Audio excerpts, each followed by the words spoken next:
Dani Carvajal est sorti sur blessure lors du dernier match et le Real Madrid va devoir lui trouver un remplaçant car c'est fin de saison pour lui. Salut à tous les gars, c'est Azial. Aujourd'hui, on se retrouve pour une nouvelle vidéo actu autour du Real Madrid. On va parler un petit peu de la blessure de Dani Carvajal et aussi du fait que le Real Madrid, pour une fois, ouais, ça peut arriver, voilà le Real Madrid qui a découvert, enfin en tout cas devrait tenter de recruter lors du mercato hivernal les gars. C'est peut-être un événement parce que ça fait combien de temps que le Real Madrid n'a pas recruté lors du mercato hivernal? Ça n'existe pas chez eux. On sait que Florentino Pérez, il aime pas trop recruter lors d'un mercato hivernal parce que aussi très souvent les gros transferts, les grosses transactions ne se font pas durant l'hiver et on le sait, le Real Madrid est quand même un club habitué à faire de grosses transactions.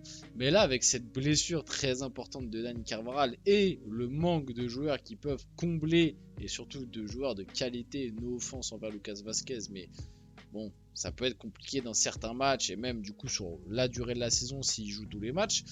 Manque de joueurs qui peuvent combler ce poste, le Real Madrid va devoir sûrement recruter lors de cet hiver. Et on va le voir, ils ne vont pas recruter que au poste de latéral droit. Donc avant que la vidéo commence, n'hésitez pas à la liker, commenter, partager et vous abonner. Ça fait toujours plaisir et ça aide pour le développement de la chaîne. Et nous, on va pouvoir y aller dès maintenant. Bon, on va pas faire très long malheureusement. Je pense que vous avez tous vu ce qui est arrivé à Dani Carvajal ce week-end. Si le débrief du match vous intéresse, vite fait, je fais ma petite pub. J'ai sorti la vidéo sur la chaîne, donc Real Madrid-Villarreal. En plus, le truc qui est terrible pour lui, c'est que c'est vraiment arrivé à 30 secondes de la fin du match, quoi. C'était sur l'une des dernières actions. Sur un dégagement, sa jambe, voilà, je vais pas remettre les images là dans la vidéo, je les ai mis dans le débrief et en vrai les images font quand même un peu froid dans le dos et surtout son cri fait froid dans le dos, mais en gros en voulant dégager un ballon, sa jambe tape la cuisse c'était de comment il s'appelle, qui est rentré, Jérémy Pino, et en fait du coup ça tape au niveau de son genou et en gros du coup de son genou à son pied la jambe a continué, sauf que de son genou à sa cuisse, bah, la jambe s'est arrêtée. Donc en fait, ça a fait un peu un clac, tu vois, ça a craqué dans l'autre sens. Bon, l'image faisait froid dans le dos, le cri de Carvajal faisait froid dans le dos. Bon bah voilà, le diagnostic est tombé malheureusement. 3 ruptures au niveau de la jambe droite pour Dani Carvajal. Rupture du ligament croisé antérieur, rupture du ligament collatéral externe, rupture du tendon poplitéal. Il sera opéré dans les prochains jours. Son temps d'absence est estimé à 1 an minimum. Les gars, je vous parle sérieusement, il y a fort moyen que la carrière, en tout cas au très haut niveau de Dani Carvajal soit finie. Parce que avoir 3 ruptures sur le même genou, de la même jambe, au même endroit, au même moment, et que là, et surtout que Dani Carvajal arrive à un âge avancé, et que là on annonce 1 an d'absence minimum, les gars, je vous dis la vérité, ça sent pas bon. Malgré tout, geste très classe du Real Madrid, ils l'ont prolongé dans la foulée. Parce que Carvajal était en fin de contrat là, à la fin de l'année en 2025. Bon bah du coup avec cette grosse blessure là, où il avait 1 an minimum, forcément le Real Madrid aurait très bien pu se dire bon bah il est en fin de contrat à la fin de l'année, bah on va le laisser sans club, partir libre. Enfin partir libre, ça aurait été compliqué pour lui de retrouver un club après 1 an sans jouer et avec une telle blessure là. Donc le Real Madrid l'a prolongé officiellement d'1 an. Très beau geste, classe, rien à dire. Maintenant, sportivement, je sais pas à quel niveau va revenir Dani Carvajal, si je dois être honnête. Moi, ce genre de truc, ça me fait très peur, surtout arriver à cet âge-là. Et en plus, on sait que Dani Carvajal, on connaît, c'est pas un footballeur qui a eu une hygiène de vie de fou. Voilà, on les a déjà vus, les images, la fête, etc. Bref, le combo, il commence à arriver à un âge où voilà, le combo où Dani Carvajal, ça reste un joueur qui met beaucoup d'agressivité tu vois, c'est un joueur qui est beaucoup axé sur son physique, dans son style de jeu, l'agressivité, les courses, le volume de jeu, etc. Je sais pas, ça sent quand même pas très bon pour la suite de sa carrière. Comme j'ai dit, à haut niveau, Maintenant, je pense qu'il pourra rejouer au foot. Je dis pas qu'il va prendre sa retraite, mais au Real Madrid, je sais pas si on verra un Dani Carvajal titulaire, tu vois, par exemple. J'ai du mal à y croire. Surtout que du coup, bah, avec cette absence de longue durée, le Real Madrid va tranquillement se pencher sur le mercato. Donc pour la première fois depuis 6 ans, le Real Madrid compte. Donc ça faisait 6 ans. Je disais en intro, ça fait combien de temps que le Real Madrid n'a pas acheté en hiver? Bah, c'était il y a 6 ans. Du coup, le Real Madrid compte être actif sur le marché des transferts cet hiver. Les merengues cherchent un défenseur central et un latéral droit. Donc le défenseur central, c'est un petit peu la surprise aussi. Même si c'est vrai que bah, de base, ils avaient prévu l'arrivée d'un Lenny Euro cet été qui finalement ne s'est pas produite. Donc tu pouvais imaginer que le Real Madrid allait essayer de chercher quelqu'un. Comme pour l'instant, David Alaba, bah, il est porté disparu.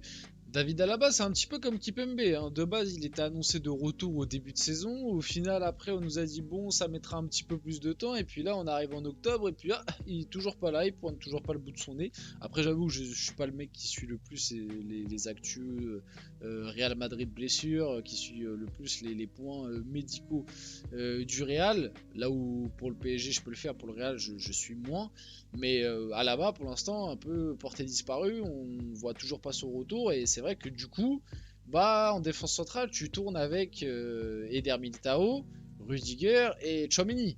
Donc, parce que bon, Valero, qui est dans l'effectif, hein, d'ailleurs, il est rentré la dernière fois, il a joué 5 minutes.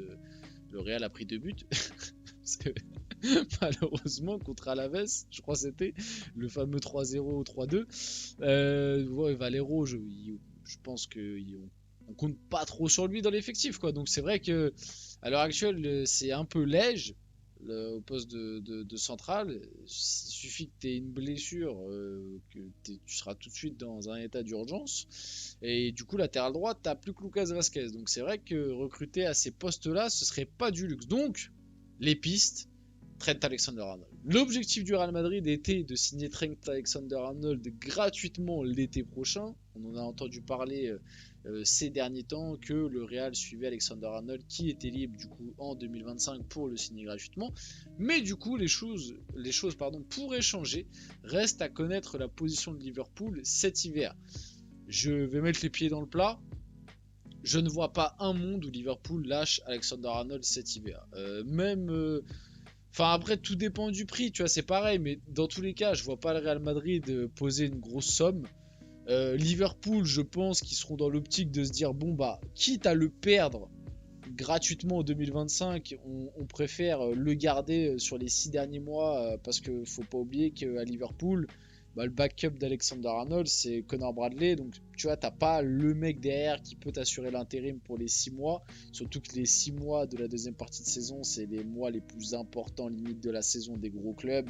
Parce que c'est là où tu vas jouer les gros matchs de Ligue des Champions, on va dire le rush final en championnat. Je vois pas un monde où Liverpool cède Alexander Arnold, même s'il partira gratuitement, et encore, c'est pas encore fait. On verra si Liverpool arrive à le prolonger ou pas. Pour l'instant, on n'en sait rien. Il y a des rumeurs, mais ça reste au stade de rumeurs. Mais je pense que Liverpool préfère le garder 6 mois et le perdre gratuitement que le vendre dès cet hiver pour 30-40 millions. Je pense. Après, je sais pas. Peut-être que finalement, ils se diront bah, récupérer 30-40 millions à 6 mois de la fin de son contrat, ça reste une bonne opération. Ce qui est factuellement le cas. Parce que je pense pas que le Real Madrid va lâcher plus de 30-40 millions, voire même ça se trouve ils vont proposer moins. On connaît le Real, des fois c'est un petit peu des pinces, pour un mec qui est à 6 mois de la fin de son contrat. Donc je sais pas, j'ai quand même beaucoup de mal à croire à cette rumeur là. Maintenant par rapport aux sportifs, par rapport aux joueurs, euh, Alexander Arnold, je sais pas si c'est le profil le plus adéquat au Real Madrid, surtout au Real Madrid actuel, hein. On sait que c'est un Real Madrid qui déjà manque un petit peu d'équilibre, manque un peu de contrôle. Et tu vas rajouter un latéral droit qui est connu pour être fort offensivement, mais pas forcément défensivement. Déjà que devant, ça défend pas beaucoup. Si tu rajoutes des mecs derrière qui défendent pas, Carvajal, on peut lui reprocher beaucoup de choses, mais ça reste un chien, hein. Défensivement. C'est un mec qui, sur son côté, bon, des fois, il peut avoir des trous un petit peu de moins bien, mais globalement, ça reste un mec qui, défensivement, c'est solide. Offensivement, il t'apporte quand même ce qu'il faut. Ça reste un top latéral droit mondial, Carvajal. Faut pas l'oublier, même s'il a des défauts. Faut pas l'oublier. Et Alexander-Arnold, c'est un joueur qui est pétri de qualité. Maintenant, est-ce que c'est vraiment le latéral droit? Alors oui, en termes de nom, voilà, en termes de nom, médiatiquement, oui, bon bah voilà, c'est parfait. Il colle au Real Madrid, il n'y a rien à dire. Mais en termes de profil sportivement, est-ce que c'est le choix que je ferai en priorité? Pas sûr. À voir, on va finir la vidéo là-dessus. J'espère que cette vidéo vous a plu. Si c'est le cas, n'hésitez pas à la liker, commenter, partager et vous abonner. Les gars, c'était Azial. On se retrouve très rapidement pour une prochaine vidéo.